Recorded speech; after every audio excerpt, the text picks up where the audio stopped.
Bihar math. देखिए Bihar math में सबसे पहली बात देखिए, एकदम उस बच्चे को समझना है जो जीरो से एकदम, जो कभी एटलस देखे नहीं हम उसका बात कर रहे हैं।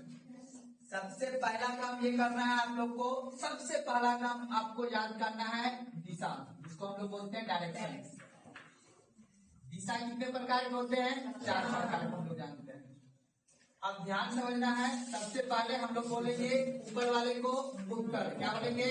उत्तर। नीचे वाले को हम क्या बोलेंगे? दक्षिण दिशा बोलेंगे। और इस साइड को क्या बोलेंगे? पूर्व दिशा बोलेंगे। और इस दिशा को क्या बोलेंगे? पश्चिम दिशा बोलेंगे। ध्यान से एकता और जितने भी तुम तीनों चारों, ठीक है? तुम्हारा नाम क्या है? ध्यान सुनना हो, ठीक है ना? अब देखिए 4 प्रकार का डायरेक्शन होता है। अब इसी डायरेक्शन के आधार पे हमें किसी भी चीज का अध्ययन करेंगे, चाहे हम मान लेते हैं नदी का अध्ययन करें, चाहे हम चट्टान का अध्ययन करें, ठीक है, चाहे हम मिट्टी का अध्ययन करें, क्योंकि कहीं ना कहीं ये तो है कि राज्य में, लेकिन क्वेश्चन आपको डायरेक्शन बेस्ड पूछेगा। निम्नलिखित में से कौन सी मिट्टी किस दिशा में स्थित है या विकास हुआ है? जैसे आपसे पूछेगा बिहार में जलोढ़ मिट्टी कहाँ ज्यादा पाया जाता है, तो कहाँ में आपका ऑप्शन 2 तरह का बनेगा। एक, या तो आपको जिला का नाम देगा कि इस जिला में से कहां से, या तो पूछेगा किस दिशा में मिट्टी हो। समझ में आता है? ऑप्शन 2 तरह से पूछेगा। तो आपको सबसे पहले क्या करना है, ऑप्शन किस तरह से बनेगा, दिशा के बेस पे भी आपको जिला को याद करना है, और कौन सा जिला कहाँ पे है ये भी याद करना है। तो आप समझ गए 4 डायरेक्शन होता है। अब इसी में से आपको ये समझना है कि अगर हम इसका क्लासिफाइड करेंगे तो ये बीच वाला जो क्षेत्र होगा इसको हम बोलेंगे उत्तर पूर्व। उत्तर पूर्व बोल देंगे, कोई दिक्कत है ना? क्योंकि यहाँ से लेके यहाँ तक का जो बीच से ऊपर होता है इसको हम उत्तर डायरेक्शन बोलते हैं। तो पहले हम बोलेंगे उत्तर, तब पूर्व आएगा। पूर्व उत्तर नहीं बोलेंगे, क्या बोलेंगे? उत्तर पूर्व। तो ये वाला जो बीच में जो भी चीज आएगा उसको हम क्या बोलेंगे? उत्तर पूर्व। अब आते हैं हम लोग दक्षिण, यहां से नीचे दक्षिण होगा। तो अब याद रखना इसको हम क्या बोलेंगे? दक्षिण पश्चिम बोलेंगे। शॉर्ट में लिखे हैं दक्षिण पश्चिम। अब उसके बाद फिर यहां से डायरेक्शन खींच देना है ऐसे करके। तो ये वाला जो क्षेत्र होगा इसको बोलेंगे उत्तर पश्चिम।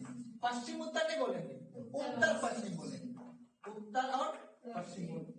अब आते हैं ये वाला क्षेत्र में, ये वाला क्षेत्र पूर्व दक्षिण नहीं बोलेंगे, क्या बोलेंगे? दक्षिण पूर्व बोलेंगे। दिशा का एकदम नाम याद रखना है, दक्षिण पूर्व बोलेंगे। समझ में आएगा? 4 डायरेक्शन हुआ, उत्तर, दक्षिण, पूर्व और पश्चिम। यहाँ पे कोई दिक्कत है ना? अब अगर हम यहाँ पे ऐसे करके काट दिए, इसको क्या बोलेंगे? उत्तर मध्य। क्या बोलेंगे इसको? उत्तर मध्य। जैसे आपसे बोलेंगे ये बताओ दरभंगा जिला कहाँ पे है, आप बोलेगा उत्तर मध्य में। अभी बताएंगे, सब बताएंगे। अभी पहले दिशा समझो, दिशा कैसे होता है। इसको क्या बोलेंगे? उत्तर मध्य। ये वाला जो क्षेत्र यहाँ पे जो राज्य होगा इसको क्या बोलेंगे? उत्तर मध्य। उसी तरह सबका मध्य होगा, सबका मध्य होगा ना जी, सबका मध्य होगा। तो अब समझो सबका मध्य का नाम लगा। यहाँ पे जो जिला होगा इसको क्या बोलेंगे? उत्तर पश्चिम मध्य। यहाँ पे जो जिला होगा इसको बोलेंगे पश्चिम मध्य। यहाँ पे जो जिला होगा इसको क्या बोलेंगे? दक्षिण पश्चिम मध्य। यहाँ पे होगा तो दक्षिण मध्य। इसलिए आपने देखा हमारे पूरा देश में जो रेलवे का गठन हुआ है, रेलवे का जो पीछे ना जोन वगैरह याद करते हो कि ये उत्तर पूर्व, आप इंजन में लिखा रहता है ना उत्तर पूर्वी रेलवे जोन, उत्तर पश्चिम मध्य रेलवे जोन, ऐसा रहता लिखा हुआ। तो उसी दिशा के आधार पर हमें समझना है। उसी तरह हमारा भारत का राज्य भी है, विश्व भी है, और उसी तरह हमारा बिहार का भी है। मेरी बात समझ में आ रहा है? तो अब कुल मिला के समझो 1 2 4 डायरेक्शन हो गया, उत्तर, दक्षिण, पूर्व और पश्चिम, ये 4 हो गया। उसके बाद फिर इसका क्लासिफाइड है, ये वाला क्या होगा? उत्तर पूर्व तो हो गया। ये वाला क्या होगा? दक्षिण पूर्व, दक्षिण पूर्व। इधर क्या होगा? दक्षिण पश्चिम। और इधर क्या होगा? उत्तर पश्चिम। समझ आ रही मेरी बात ना? अब तो बताओ दिशा टोटल कितना हो गया? 4 8 हो गया। 8 9 10 11 12 13 14 और 15 डायरेक्शन हो गया। अब इसमें आपको देखो, क्योंकि देखो अच्छे जो एक्सपीरियंस हो, देखो सबको याद हो क्या क्वेश्चन स्टेप, या तो ऑप्शन पे डिपेंड कर, आप जो पढ़े हो ऑप्शन पे डिपेंड करता है एग्जाम में आपको ऑप्शन कैसा दे रहे हैं। संयोग से हम लोग उस समय में है ना जी कि एग्जाम कितना साल से हो रहा है, बिहार पुलिस का एग्जाम 20 साल 30 साल से हो रहा है। तो 30 साल से उसी सब्जेक्ट से क्वेश्चन पूछा, क्या होता है? तो इजी क्वेश्चन पूछेगा आप उससे, इजी जिसको पूछना था वो पूछ के नौकरी ले लिया है। अब क्वेश्चन वही टॉपिक है, बस वो खाली ऑप्शन को घुमाएगा, पूछने के तरीका को बदलेगा। इसीलिए आपको अपने पढ़ने का तरीका भी बदलना पड़ेगा। आप सबको पता है कि भाई जलोढ़ मिट्टी बिहार में कहां पाया जाता है, लेकिन ऑप्शन जैसा देगा वैसे आपको जवाब देना है। ऑप्शन देता है कि फलना जिला के फलना पूर्व में, या बिहार के पूर्व में, उत्तर में, दक्षिण में, या तो ऑप्शन दे देगा कि ये बताइए जलोढ़ मिट्टी टाल मिट्टी के ऊपरी क्षेत्र में पाया जाता है, ऐसा जो ऑप्शन देता है। तो अब मतलब बिना पढ़ाया हो तो नुकसान हो गया। हमने तो सिर्फ इतना पढ़ाया, या कोई भी टीचर सिर्फ इतना पढ़ाएगा कि ये मिट्टी इसी जिला में है, इस मिट्टी में ये चीज का मात्रा ज्यादा पाया जाता है, ये मात्रा की कम, इतना ही पढ़ाया जाता है किताब में यही है। लेकिन आपको इंटरलिंक अप्रोच का मतलब है कि पूरा पढ़ने के बाद आपको अब ये डिसाइड करना है कि बाबू पूरे दिमाग में कि ऑप्शन जिस तरह से पूछा, अर्थात क्वेश्चन जिस तरह से पूछेगा उस तरह से हमको जवाब देना है।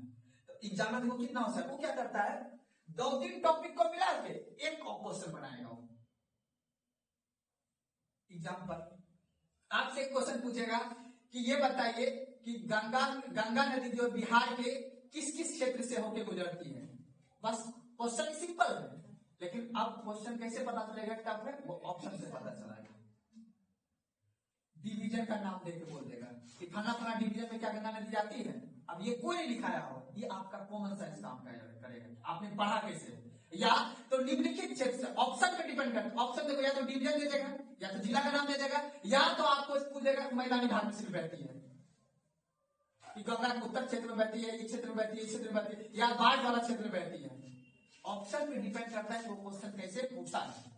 इसीलिए ऑप्शन में 4 ऑप्शन रहता है। तो अब आपको ये डिसाइड करना है कि आपने लिंक करके कैसे पढ़ा है। इसीलिए मैं बार बार कर रहा हूँ, आप लोग देखिए जो स्टूडेंट, अच्छा ये बताए आप लोग सहमत है इतने बात पर कि आज का एग्जाम 2026 का एग्जाम आप दीजिएगा, 2026 का क्वेश्चन बहुत हाई लेवल का पूछेगा। पुरनका मेथड से जो पढ़ेगा उसका नहीं होगा, सिर्फ सिलेबस कंप्लीट हो जाएगा, नौकरी नहीं लगेगा, ये बात सत्य है। मानते हैं इस बात को। इसीलिए आप अपने तरीका से इंटरलिंक कीजिए। अब इंटरलिंक कैसे है, सबसे पहला चीज जो रूल है, ऑप्शन को देखना है कि ऑप्शन कैसे पूछ रहा है। अब नया ट्रेंड क्या है, 2024 का जिस क्वेश्चन पूछा उस हिसाब से अपनी तैयारी का रणनीति बनाना है, तब जाकर अगला एग्जाम आप निकाल पाइएगा, नहीं तो नहीं निकलेगा एग्जाम। 2008 के मॉडल से पढ़िएगा, एग्जाम नहीं निकलेगा, कोई फायदा नहीं है। समझ आ गया बात को। तो अब देखिए तीनों स्टेप्स ध्यान सुनो, आपको ठीक है ना, कॉन्सेंट्रेशन। जहां जिसको दिक्कत होगा आप लोग पूछ लीजिएगा, ठीक है ना। आज लास्ट क्लास है, इसके बाद फिर बिहार स्पेशल नहीं पढ़ाएंगे, ठीक है ना, आज खत्म हो जाएगा। चलिए अब देखिए, आपने ये देखा कि 8 डायरेक्शन हो गया, टोटल मिला के सब डायरेक्शन हो गया। बस याद रखना है ये कहां पे है, ये कहां, इसको क्या बोलेंगे दक्षिण पश्चिम, इसको क्या बोलेंगे दक्षिण पश्चिम। चल रहा बात को, इसको फटाक से आप लोग उतार लीजिए 1 मिनट में, उसके बाद फिर हम नेक्स्ट पे आ जाएंगे। जो आप लोगों ने दक्षिण, इसको याद नहीं तुमने बाबू, फटाक से उतार लीजिए, ठीक है, उतारिए फटाक से सब आदमी। जिसको याद नहीं है बस उसको उतारे, कंजन याद उतारिए। आप याद है ना आपको, अभी पूछेंगे आप पे डाउट रहता है, आप जवाब नहीं देते हो। भगवान आप कितना अच्छा सब कुछ मेहनत नहीं करते, जितना मेहनत आपको करना चाहिए। मेहनत कीजिए, 8 घंटा पढ़िए, तब जाके उसको बगल वाली भाड़ा पाइएगा, समझे बात को ना। मेहनत करना पड़ेगा, बिना मेहनत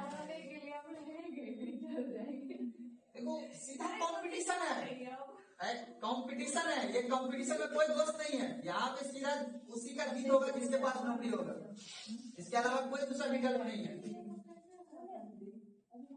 चलिए उतार, बात नहीं उतार लीजिए, आप क्यों उतार रहे हैं, समझ में नहीं आया, अब समझ गया ना, कोई दिक्कत नहीं। चलिए सबको, जिसको नहीं आया उसको उतार लीजिए, फटाक से उतारिए। बस नाम नहीं लिखा नहीं आप, इसका जिस जगह का नाम होगा दक्षिण पूर्व मध्य लिखने रहे, बस समझना है, बच्चा नहीं आप लोग।